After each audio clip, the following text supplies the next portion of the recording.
Hello and welcome to AFM 451. This video explains the nature, role and relevance of sustainability assurance and why it demands heightened professional judgment. Let's get started.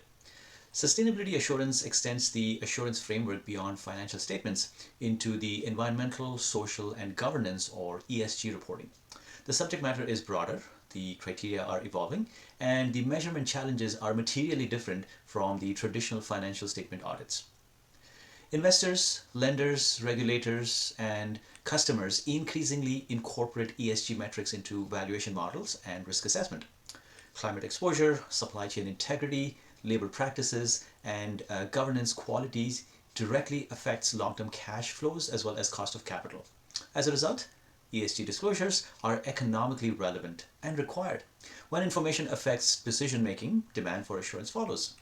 Unlike financial reporting under IFRS or GAAP, ESG reporting often relies on frameworks such as the ISSB standards, the GRI standards, SASB metrics, and the TCFD recommendations.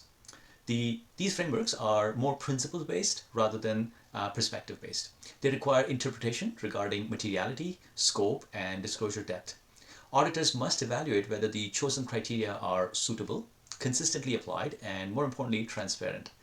The suitability of requirements becomes a primary assurance issue, especially in ESG or sustainability assurance engagements, given the limited assurance nature of these engagements. Most sustainability engagements currently provide less than reasonable assurance for these reasons. Procedures often emphasize on or include inquiry, analytical reviews, and a relatively higher level validation rather than extensive controls testing or third-party confirmations as we would typically see in a financial statement or an external assurance engagement. This reflects both the measurement uncertainty and the relative immaturity of the ESG control or process systems. The assurance level aligns with the current state of data reliability. Sustainability reporting serves multiple audiences: investors, regulators, suppliers, employees, customers, and advocacy groups. Of course, expectations differ. Investors may focus on climate risk exposure. Regulators may focus on compliance. Communities may focus on social impact. Auditors must understand the intended users and their needs to evaluate whether disclosures are responsive to those needs within the chosen reporting framework. Although convergence is increasing through ISSB initiatives, ESG reporting still lacks the uniform global structure that characterizes financial reporting. Entities may apply different combinations of frameworks. This variability reduces comparability across companies, sectors, geographic regions, and of course increases the audit complexity. Assurance practitioners must assess whether the selected framework is both appropriate as well as clearly disclosed and understood by all relevant stakeholders. Now, many ESG metrics rely on estimates, models, and more importantly, forward-looking assumptions, which could be stretched.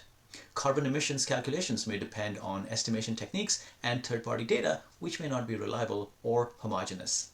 Social impact metrics may rely on survey instruments or qualitative indicators which could be subjectively interpreted.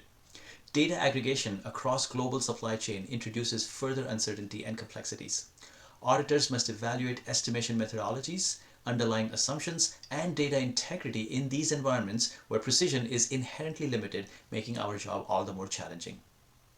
Sustainability assurance requires continuous monitoring of regulatory developments, emerging standards, and industry-specific measurement practices.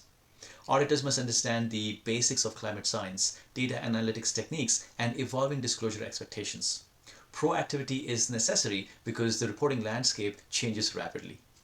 The defining characteristics of sustainability assurance are evolving criteria, measurement uncertainty, multiple stakeholder relevance, and of course limited assurance dominance. Evidence evaluation remains central, but assessing the suitability of these requirements and the robustness of the estimation methodologies becomes equally critical. Sustainability assurance is not a simplified extension of financial auditing. It requires broader subject matter expertise, deeper engagement with the estimation processes, and heightened sensitivity to reputational and regulatory risks. Thanks for following along. Take care, stay safe, and bye for now.